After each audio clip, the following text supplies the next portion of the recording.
Welcome to this week's edition of Flashback Friday, your opportunity to get some good review by listening to episodes from the past that Jason has handpicked to help you today in the present and propel you into the future. Enjoy. Welcome to the Creating Wealth Show with Jason Hartman. You're about to learn a new slant on investing, some exciting techniques, and fresh new approaches to the world's most historically proven asset class that will enable you to create more wealth and freedom than you ever thought possible. Jason is a genuine self-made multimillionaire who's actually been there and done it. He's a successful investor, lender, developer, and entrepreneur who's owned properties in 11 states, had hundreds of tenants, and been involved in thousands of real estate transactions. This program will help you follow in Jason's footsteps on the road to your financial independence day. You really can do it. And now, here's your host, Jason Hartman, with the complete solution for real estate investors. Welcome, listeners from 165 countries worldwide. This is your host, Jason Hartman. Thank you so much for joining me today. And for me, well, I'm going to say happy Sunday, but you'll hear this episode on probably Monday, if you're caught up and you're listening right away. Hey, we had a little problem with our iTunes feed last week. Thank you, listeners that reached out to me to tell me about this. I so appreciate that. And by the way, if you ever want to reach out to me about anything, just go to jasonhartman.com/ask. Criticize me, praise me, tell me how great the show is. I love to hear it. Ask a question. And I know, listeners, I'm behind on your questions. I get it. But you know what? It's not all about me. Of course, it's about our whole team. Well, it's really about you, obviously. But for answering your questions, it's about our whole team. Remember, when I get that question, our team gets it too. And your investment counselors many times answer those questions for you, even if they don't happen on the air, or they happen on the air kind of slowly. So we will get to them. And I very much appreciate you putting them out there. A lot of times questions are answered just in my monologue, in my talk, because I read them all. They go into the processor between the ears here, and I admit it's not the fastest processor in the world, but it's not bad. It processes things, and then you just kind of hear them come out in conversation. But hey, this week, wow, we are on the verge of a revolution of good things happening this week. Wow. So the first one is the self-management revolution. One of our clients who has been on the show a few times over the years, that is the young guy. Well, he's not that young anymore, are you? I don't know. He's probably about 32 now, but he was on the show originally when he was like 26 or 7. I finally convinced him that self-management was the way to go. Self-management. I'm telling you, folks, there was this thing, remember, 20-ish years ago when the internet was all the rage? Well, I guess it still is. But when the internet was first the rage, right? There was this term you heard a lot, this word that you might have had to add to your vocabulary list. At the time, you may have even looked it up, but you could even figure out what it means without looking it up. And the word for the day from many years ago, we heard it a lot, is disintermediation. Disintermediation. And boy, I tell you, if there is one place that can happen in a beneficial manner, it is in the world of relationships between you, the property investor, the owner, the land baron, the landlord, and your tenant, your customer, your tenant. Yes, your tenant is your customer. Always remember that as an investor. But we got to put our mindset in the right place. A lot of investors don't look at it that way. They look at their tenant as a little childish, spoiled brat. And admittedly, sometimes they are. And if you have employees, you may feel that way about them too. Sometimes, I know. But no, the tenant is our customer, right? And so we want to make our customers happy, of course, and that's understanding that relationship. Sometimes when we stick that intermediary being the property manager in the middle of the equation, it's kind of like sticking the government in the middle of the equation, right? Where they don't belong. And a lot of times, the disintermediation model just works better on so many levels. Now, again, this is not for everyone. You got to know what you're doing first. Get a little experience, cut your teeth, earn your keep, earn your stripes. But ultimately, I'm telling you, I think the self-management thing is really, really something to consider. And remember, I don't recommend full self-management like my mother, who you've heard on the show several times, my mom, the extreme do-it-yourselfer. If there was an extreme sport for DIY, my mom might just win it. She is an extreme do-it-yourselfer. And at her age, that is pretty darn amazing. Kind of an amazing person. Anyway, well, look, without me talking, I'll just let you hear this little quip from the Voxer chat. This is Drew's experience already, so here's what he said. Oh my gosh, I'm so much happier now. I mean, maybe I'm in the euphoric stage here, but had a chance to talk to a couple of the tenants, sort out some issues, and, this layer of bureaucracy between myself and the tenant, just being able to cut that out and just deal more directly with them and have some humanity to it, just makes for just a much better relationship with the tenant. I've already sort of patched up a couple of inconsistencies between, what's going on. Like, I waited for a month to just have them fix some minor accounting issue, but they were getting nagged about being late every day when they weren't. It was just that they wouldn't fix a problem, that was minor. He means the property manager wouldn't fix the problem. I'm thankful that you guys pushed me to do this. I think it's the right decision. And Jason, yeah, it would be funny to have, if you want to have me on the podcast or have me and your mom on your podcast, we can flesh this out or whatever you want to do.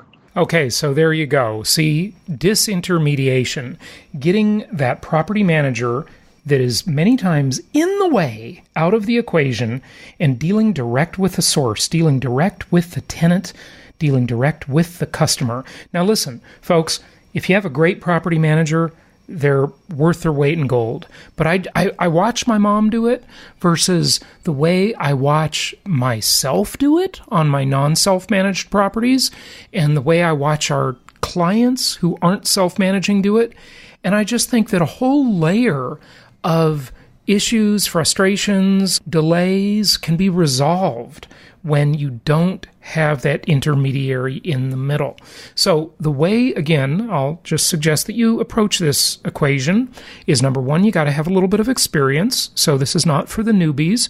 Number two, you probably want to, of course, go to jasonhartman.com and type self-management and make sure you listen to all of the podcasts I've done. And if you're not a member of the JHU online membership site, which you can join at jasonhartman.com, where you hear those conference calls. In fact, I don't know, maybe we'll just take those conference calls to a podcast at some point. Listen to those, learn about it, and remember, the most dangerous time for a self-manager, or anybody really, even if you're not self-managing, is when a property is vacant. So we recommend the hybrid approach. We recommend a la carte, unbundled services from a property manager or a real estate agent, having them manage the lease up and the tenant turn. Okay? So more on that as things unfold. Lots of stuff on it on the past 993 episodes, of course, but I just wanted to share that with you. Now, what is the other big, amazing thing that happened this week? Well, it hasn't happened yet completely, but it partially happened. Well, love him, hate him, spew the vile hatred at him, but I am going to give President Trump major credit for what's going on in North Korea. Make North Korea great again. Maybe it's going to happen. I don't know. Maybe this whole thing is just a ploy. Maybe it's a shell game. Maybe Kim Jong-un will break his word to denuclearize. But let me tell you something. Peace through wimpiness never works in the international arena. The wimpiness doctrine of Jimmy Carter, Barack Obama, this doesn't work with tyrants. It doesn't work with scumbags in the business world either. It just doesn't work. Being reasonable and wimpy and it just doesn't work, okay? You can only achieve some things through strength. You know, sometimes there's this great song. What is that? A Kenny Rogers song, right? It's called Coward of the County. You got to look that song up. It's great. I love Kenny Rogers' lyrics. I love singer-songwriters, right? But hey, I also love and miss already Avicii, who just passed away at age 28. If you're a fan of his great music, the Mozart of our era, I think, I'll just put it out there, you miss Avicii too. But anyway, Kenny Rogers, how much variety do I like in music, huh? Yes, call me schizophrenic, musically schizo. That's Jason Hartman, right? No, Kenny Rogers has this great song, Coward of the County. And, you know, the whole story is about this kid who was really a wimp and a coward. And then one day he stood up and he fought for himself and his girlfriend. You know, sometimes the moral of the story is sometimes you got to fight when you're a man, right? So that's the lyric, but man, woman doesn't matter. It's just a metaphor. Feminists, do not get all upset because the song lyric says man, okay? Yeah. So, jeez, what a world we live in that you actually have to think like that you have to be concerned about saying something like that. It might offend someone, oh my God. Okay, yes, I know. Now half of you hate me. All right, so Freddie Mac, yes, the second largest mortgage agency, right? We got Fannie Mae, we got Freddie Mac. Well, they have launched a new program where you can put 3% down on a mortgage and there are no income restrictions whatsoever. Well, what could possibly go wrong with that? Yeah, right. I think, haven't we been there and done that? I think we were there before. Now, look, I was at an economic forum the other day, put on by a bunch of bankers, and it was really fascinating. There were 5 economists that spoke there on the stock market level, the real estate level, the general level, the international level, et cetera, et cetera. It was fascinating event. I'm going to get a couple of those economists on the show because I really enjoyed their presentations. And let me tell you, folks, the outlook was extremely bullish. Only a couple of concerns on the horizon for the economy. Not much. Again, this is the Trump recovery. Hate him if you wish, but you got to give him some credit where it's due, okay? Listen, I don't like the guy that much either. I think he's seriously obnoxious, okay? Obviously. But, you know, let's separate the issues here. I mean, we're at basically full employment in pretty much everywhere in the country, okay? Everybody who wants to work can work. Now, I know. I've told you before, and I've had many guests talk about this over the years, about how the stats for unemployment are manipulated. Yes, they are. There's no question about that. But I'm just going with the official concept here, right, of that. And that's basically where we are, okay? The economy is on fire. En fuego. It is booming. All right? So you just can't deny that.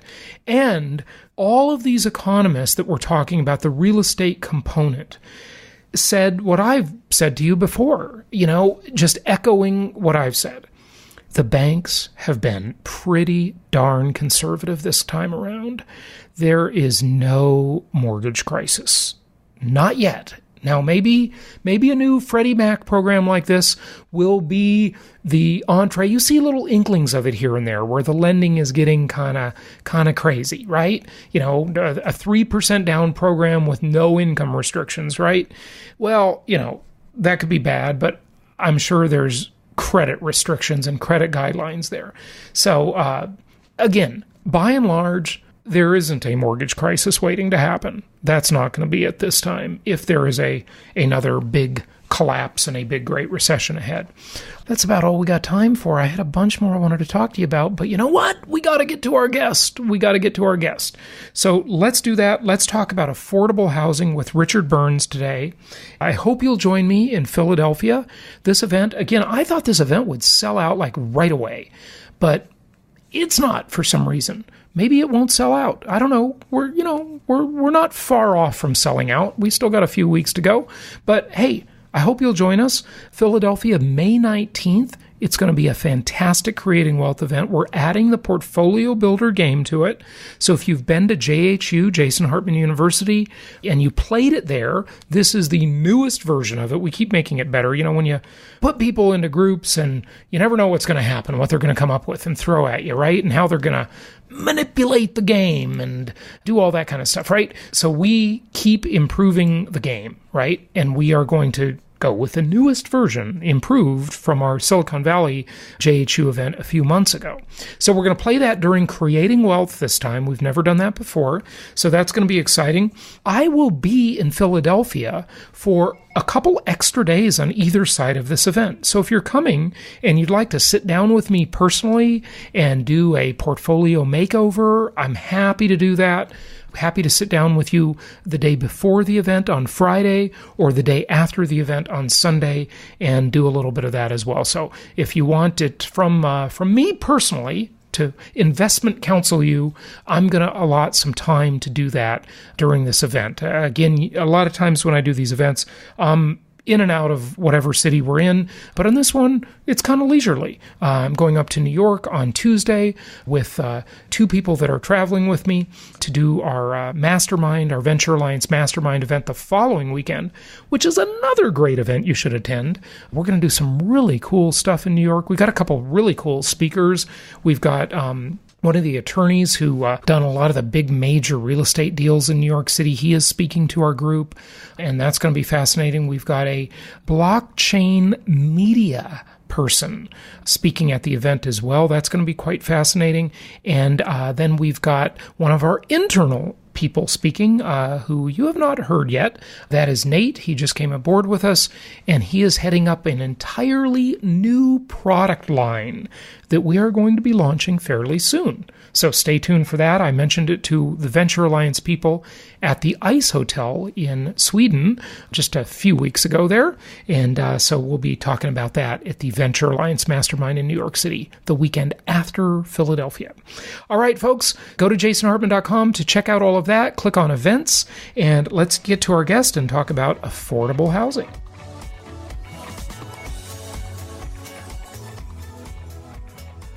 It's my pleasure to welcome Richard F. Burns. He's Chief Executive Officer of the NHP Foundation, a nonprofit affordable housing developer and owner with over 6,000 units in 12 states and Washington, D.C. He's a real estate investment professional with over 40 years' experience managing money for pension funds and other institutional investors, both domestic and foreign. Richard, welcome. How are you? I'm great. Thank you. It's good to have you on. Thanks for joining us today. So, affordable housing is a real quandary. I mean, that is just, you see in these different markets around the country, around the world, so many people just being priced out of the homeownership game, or even the home rentership game, I should say. What are some of the issues and problems, and how can they be tackled? You've got a couple of things going on simultaneously. One is you have an ever-increasing demand. I've been in real estate for a lot of years, and in all my years in real estate, I've never seen the supply-demand fundamentals like they are in affordable housing. In other words, the supply so scarce and the demand so high, right? That's right. Yeah. And the supply isn't growing anywhere near fast enough to stay with the increase in demand. I think that one of the things that's difficult to build new housing is the cost of construction. And that's where really the only program that addresses that effectively is the low-income housing tax credit program. Another problem is that existing, older, more affordable properties are either aging out of existence or they're being acquired by institutional investors, private equity managers who are upgrading these apartments to a point where the existing tenants can't afford to stay. Mm-hmm. So you've sort of got the two problems going on at once. You've got the existing properties, which are either decreasing in number or being pulled too high up in the rental plane, or you've got new construction, which if you look at the cost of land and building today, in order to build any multifamily housing, you have to charge very high rents in order to justify the cost. Mm-hmm. So both of those factors contribute to a very difficult situation. It's funny, I see all of these interesting things on social media all the time about 3D printed houses and how they can, of course this doesn't include the land, right?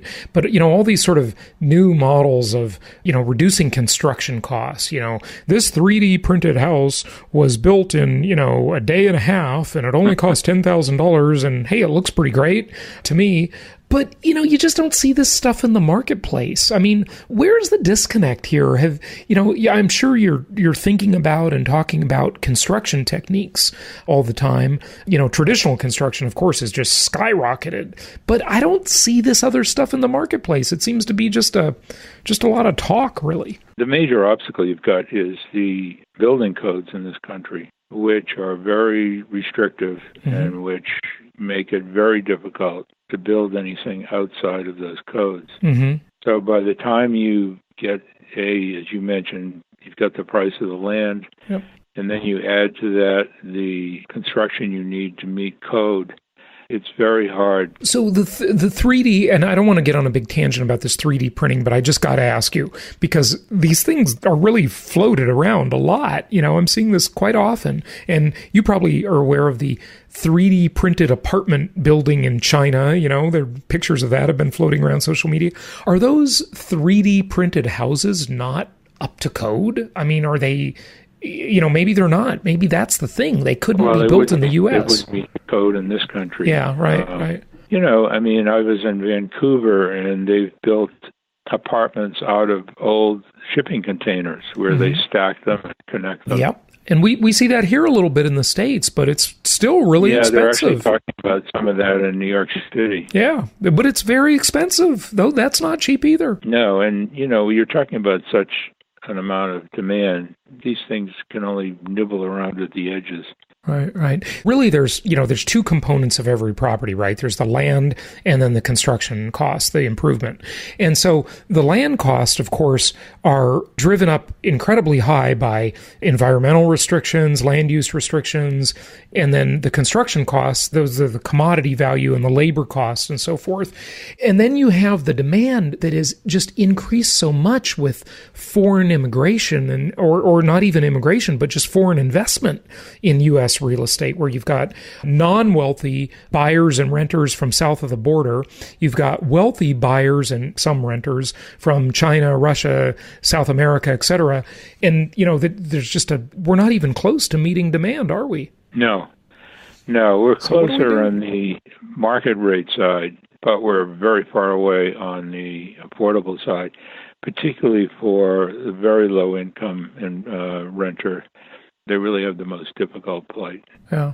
What are some of the solutions? So you say low-income tax credits to encourage developers to build low-income housing, right? Right. Okay. Tell us about that. It's for 30 years, and interestingly, with strong bipartisan support, the low-income housing tax credit has been the primary tool for encouraging private investment in affordable rental housing. Mm-hmm. Now, there are programs at HUD that help as well, particularly the voucher programs, which Section 8 type vouchers. Yeah, Section 8 vouchers, which are two kind.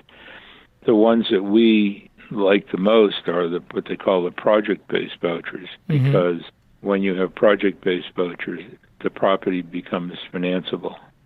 The other type of voucher, which is a portable voucher with the resident, right? When they leave, they take it with them. So right. It's a very different situation. Sure. But even those are limited in number, and they haven't had the project-based program for a number of years. It still exists in the properties that they were originally placed in. Mm-hmm. But for a number of years, there hasn't been any new project-based vouchers issued. Right.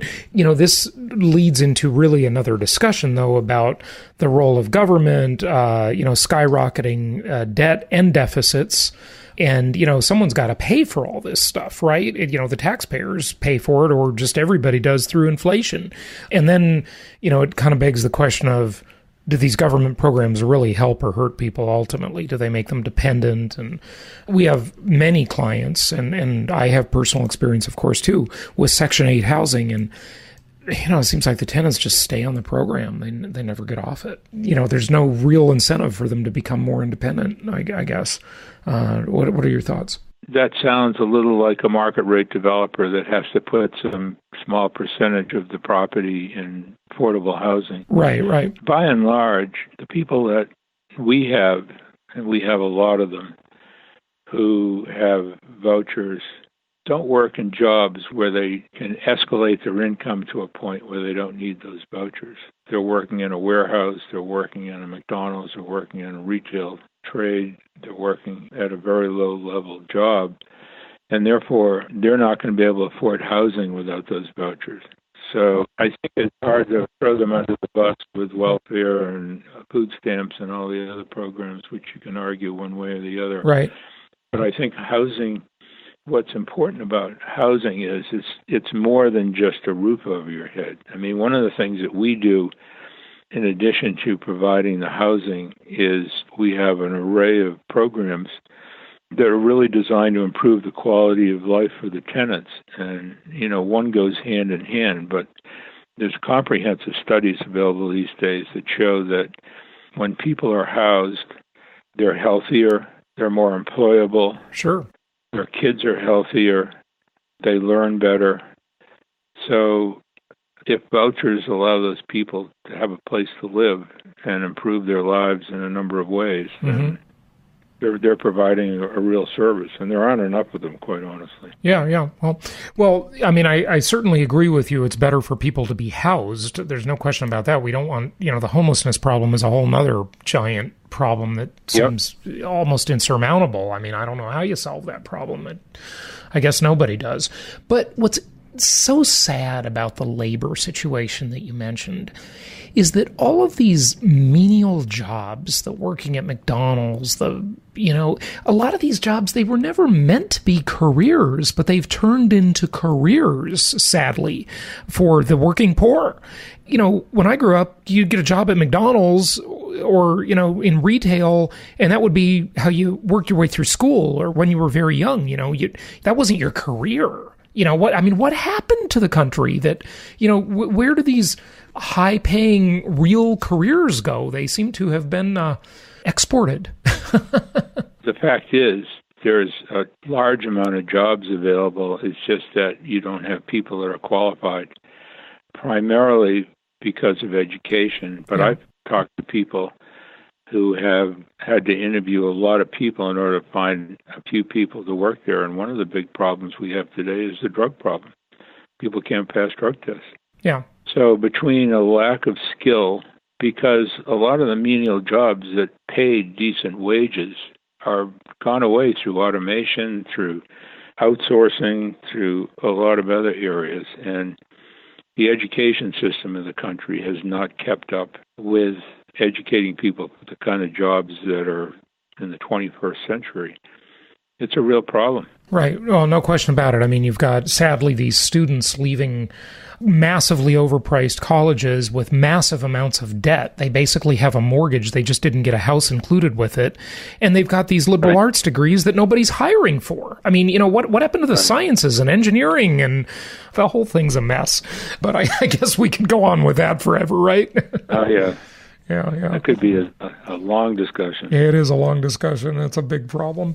Well, okay, so what else are you guys involved in? And I mean, this is a nonprofit that you run, right? Yes. Yeah. What does it do? Is it an advocacy nonprofit, or are you actually providing vouchers? Or tell us a little bit about what you do. We develop and redevelop affordable housing. Mm-hmm. And in the process, we improve the lives of our tenants. I mean, that's our mission. Mm-hmm. Provide safe, clean, affordable housing for low to moderate income families and seniors, and provide services to them to improve their lives. I mean, that's simply what our mission is. Right. In other words, when you look at a project, and it might be, an apartment complex that you'll rehab, but you'll rehab it to the spec where it's affordable versus upgrading it a ton and making it luxury. Is that what you do? That's correct. Mm-hmm. Almost always when we do that, we use tax credits, which provide the subsidy we need to upgrade the properties. And you say, well, if you're upgrading them, they could be market rents. Well, not necessarily, but the limiting factor is that when you get tax credits, you have rent restrictions that are recorded on the property that for the next 30 years, you can only charge certain rents that get increased for expenses over time. Right. We do that. We also work on new construction. And more what we're doing today is working with housing finance agencies and public housing agencies who, if you look at public housing in this country today, public housing properties are grossly underfunded. The government hasn't funded their capital needs for years and years. But there's a program at HUD now called RED, which is really designed to allow housing agencies who apply and get approved to exchange the payments they get as a public housing agency for project-based vouchers. And once those vouchers are made available, the housing agency can bring in a developer like us to redevelop the public housing into good, safe, clean, affordable housing and correct all the deferred maintenance that's gone on for years. So that's been a very successful program. Mm-hmm. So that basically what you're saying is get the government out of the business of directly providing housing, exactly. which seems to be the direction for the last several decades. I mean, I remember when I was a kid growing up in Los Angeles, there was a public housing, a big giant apartment complex in LA. It was terrible. It was scummy. It was awful. And, it's been redeveloped now. And, when I go back to that area, there's, much nicer apartments there now, which I'm sure has gentrified and kicked the people out. But, sure. but what you're saying is the way to do it is if the government's going to provide something, provide a tax credit to the developers, well, I guess, and project-based Section 8 vouchers to pay their rent, right? Versus the tenants pay 30% of their income. Yeah, right. On that and then program. the government pays the difference. Yeah. So it doesn't totally pay their rent. So they have skin in the game. Yeah, a little bit. But it's interesting. The city of New York public housing, I think I just read the other day that it's something like $26 or $28 billion it would take to correct the deferred maintenance in these buildings. Oh my God. Staggering. Yeah, staggering for sure. I got to ask you, since you mentioned New York and I mentioned LA, what are your thoughts on rent control? Well, rent control, I don't know where rent control has ever worked because it really clamps down on what the private sector is able to do. I think rent stabilization, like they have in New York, has worked a little better because they do go in every year and assess whether the rents need to increase or not. Once you have rent control, I think the history has been that properties start to deteriorate. It really doesn't do the residents any good. I mean, you continually hear people singing that song, but I'd like to see where rent control has actually worked over some period of time. Well, I'm glad you said that. I mean, I couldn't agree with you more. Rent control's pretty much a disaster. I think it creates a black market, a gray market. And there's even a Seinfeld episode about that, where they're waiting for the neighbor to die so Elaine can get the apartment, the rent controlled apartment. It's a perversion of the marketplace. So yeah, I agree with you there. Well, good stuff. Let's wrap it up. But what closing thoughts do you want to share, or maybe any questions I haven't asked you, anything you want to share with our audience? We've done a series of surveys over the last couple of years. And it's been really interesting. I mean, people say, why do you do a survey? Well, it gives us sort of a different perspective on what's going on in the society and what people's opinions and views are, particularly when it comes to housing. And we've done a recent survey, actually 2 surveys on baby boomers, and we found some very interesting things. And if you want me to cite a few of those, I'd be happy to. Absolutely. That was one of the first questions I was going to ask you. So sorry we got sidetracked. Thanks for bringing it up. Back. Yeah. So beginning. the baby boomer survey is quite fascinating. Go ahead and share some of that with us. We surveyed 1,000 baby boomers age 55 and older, and you need 1,000 to have a meaningful survey. Some are still working, some were retired. Of that group, 30% reported having anxiety about being able to afford where they live at least once a month. But of the retired portion of that survey, the retirees, 42% reported having that anxiety at least once daily. So it led us to think, why is this? Why do they have this level of anxiety? And there's several reasons. An interesting recent study by the Consumer Financial Protection Bureau reported that older homeowners, which is the slot that baby boomers fall into, almost double on their current mortgage than the same group did 10 years ago. So clearly, being worried about affordability has a lot to do with the debt you have. The statistics are reported all the time about the low level of savings that people have approaching retirement. And then the third thing is the boomers all expressed a concern and anxiety about health as they age. And yet only 35% of the ones we surveyed had budgeted for unforeseen health-related expenses. Now, we did a second survey to sort of follow up on that, and it was 1,000 non-retired baby boomers aged 50 and older. And what we found there was really interesting. There's a serious disconnect between their savings, their planning for retirement, and the way they actually think they're going to be able to afford the lifestyle that when they're retired. So what was really interesting was 73% of these boomers expect to work past retirement age, which is much higher than I would have expected. Right. Well, I would say that retirement age is too low, first of all. It's that was invented a long time ago. But 76% of the respondents had either no retirement budget or will depend on Social Security for at least half of their retirement. Mm-hmm. Yet 83% of them still believe they'll be able to age in place without much change to their standard of living. And they are in for a rude awakening, aren't they? Yeah, there seems to be some delusional thinking about what reality is going to be. Yep, yeah, it and really of course, is. Working longer, their aging and their health issues are going to change. And so I think that we really have to focus on this huge bulge of the population that's going to be coming into retirement age and staying in the workforce. Yeah, no, we definitely do. Richard, give out your website and tell people where they can find more. NHPFoundation.org. Excellent. Richard Burns, thanks for joining us. Thank you. Thank you so much for listening. Please be sure to subscribe so that you don't miss any episodes. Be sure to check out the show's specific website and our general website, hartmanmedia.com, for appropriate disclaimers and terms of service. Remember that guest opinions are their own, and if you require specific legal or tax advice or advice in any other specialized area, please consult an appropriate professional. And we also very much appreciate you reviewing the show. Please go to iTunes or Stitcher Radio or whatever platform you're using and write a review for the show. We would very much appreciate that. And be sure to make it official and subscribe so you do not miss any episodes. We look forward to seeing you on the next episode.